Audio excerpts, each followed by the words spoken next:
Good day, students. We will work on a difficult integral today. How is it a good day then?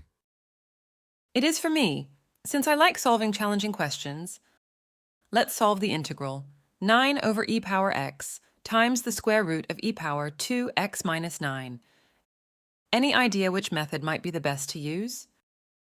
It seems like only U-substitution will work. No other method makes sense. Let's do U as e power x. Right, then du over dx is e power x, and dx is du over e power x. Since we said that e power x is u, then dx equals du over u. Substituting back into the function gives 9 over u times the square root of u squared minus 9 times du over u. The u's multiply, giving us u squared here. Now this form reminds us of two methods. One of them is if it is in the form for an inverse trigonometric function, but that is not the case here. This instead falls in the form of a trigonometric substitution. Basically, the second one in this table. So we substitute u as 3 secant t. The derivative of this, du over dt, equals 3 secant t tan t, and du equals 3 secant t times tan t dt.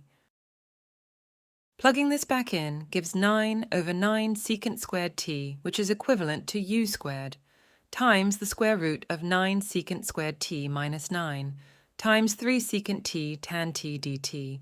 The 9's cancel and the secant t's cancel, and we can take the 9 common in the square root, which allows us to implement this identity. We can write the two multiplying terms in the root separately and evaluate them.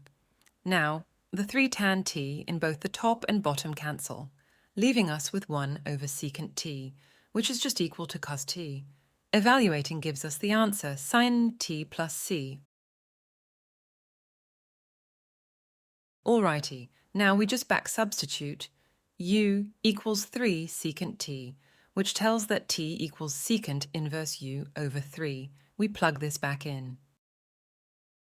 This looks really complicated. Is there any way to rewrite this? Yes, there is. Let's suppose theta as secant inverse u over 3. That means that we are now looking for an expression for sin theta. Secant theta equals u over 3. And changing this to cosine and taking the reciprocal gives cos theta equal to 3 over u. Now we use the simple trigonometric identity and plug in the value into this.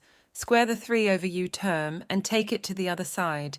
We can take the LCM then, and finally take the square root on both sides. We plug this back in to get the solution now free of any trigonometric functions. All right, now time for the final back substitution of u equals e power x. We can write the square root separately on the numerator and denominator. Then, simplifying the denominator gives the answer. The square root of e power 2x minus 9 over e power x plus c. This is the final simplified answer.